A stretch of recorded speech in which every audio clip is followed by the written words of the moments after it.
ಜೋಯಿಡಾದಲ್ಲಿ ಶ್ರದ್ಧಾ ಭಕ್ತಿಯಿಂದ ನಡೆದ ಶ್ರೀ ಅಯ್ಯಪ್ಪ ಸ್ವಾಮಿಯ ಪೂಜೋತ್ಸವ ಕಾರ್ಯಕ್ರಮ. ಪ್ರತಿ ವರ್ಷದಂತೆ ಈ ವರ್ಷವೂ ಜೋಯಿಡಾ ತಾಲೂಕು ಕೇಂದ್ರದಲ್ಲಿರುವ ಶಿವಾಜಿ ವೃತ್ತದ ಹತ್ತಿರ ಭಕ್ತಾಭಿಮಾನಿಗಳ ಸರ್ವ ಸಹಕಾರದಲ್ಲಿ 31ನೇ ವರ್ಷದ ಶ್ರೀ ಅಯ್ಯಪ್ಪ ಸ್ವಾಮಿಯ ಪೂಜೋತ್ಸವ ಕಾರ್ಯಕ್ರಮವು ಶ್ರದ್ಧಾ ಭಕ್ತಿಯಿಂದ ಇಂದು ಬುಧವಾರ ಜರುಗಿತು.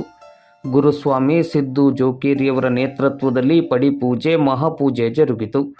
ಮಹಾಪೂಜೆಯಾದ ಬಳಿಕ ಬುಧವಾರ ಮಧ್ಯಾಹ್ನ 12 ಗಂಟೆಯಿಂದ ಅನ್ನ ಸಂತರ್ಪಣೆಯನ್ನು ಏರ್ಪಡಿಸಲಾಗಿತ್ತು. ಅನ್ನ ಸಂತರ್ಪಣೆಯು ಇಂದು ಬುಧವಾರ ಮಧ್ಯಾಹ್ನ 3 ಗಂಟೆಯ ನಂತರವೂ ಮುಂದುವರೆದಿತ್ತು. ಪೂಜಾ ಕಾರ್ಯಕ್ರಮದಲ್ಲಿ ಮಾಜಿ ಶಾಸಕರಾದ ಸುನಿಲ್ ಹೆಗಡೆ, ಮಾಜಿ ಜಿಲ್ಲಾ ಪಂಚಾಯತ್ ಸದಸ್ಯರಾದ ರಮೇಶ್ ನಾಯ್ಕ್ ಸೇರಿದಂತೆ ಹೆಚ್ಚಿನ ಸಂಖ್ಯೆಯಲ್ಲಿ ಭಕ್ತಾಭಿಮಾನಿಗಳು ಭಾಗವಹಿಸಿ ಶ್ರೀ ಸ್ವಾಮಿಯ ದರ್ಶನವನ್ನು ಪಡೆದು ಪ್ರಸಾದವನ್ನು ಸ್ವೀಕರಿಸಿದರು. ಪೂಜಾ ಕಾರ್ಯಕ್ರಮದ ಯಶಸ್ಸಿಗೆ ಶ್ರೀ ಅಯ್ಯಪ್ಪ ಸೇವಾ ಸಮಿತಿಯ ಪದಾಧಿಕಾರಿಗಳು, ಸದಸ್ಯರು, ಅಯ್ಯಪ್ಪ ಮಾಲಾಧಾರಿಗಳು ಹಾಗೂ ಸ್ಥಳೀಯ ಭಕ್ತಾಭಿಮಾನಿಗಳು ಶ್ರಮಿಸಿದ್ದರು.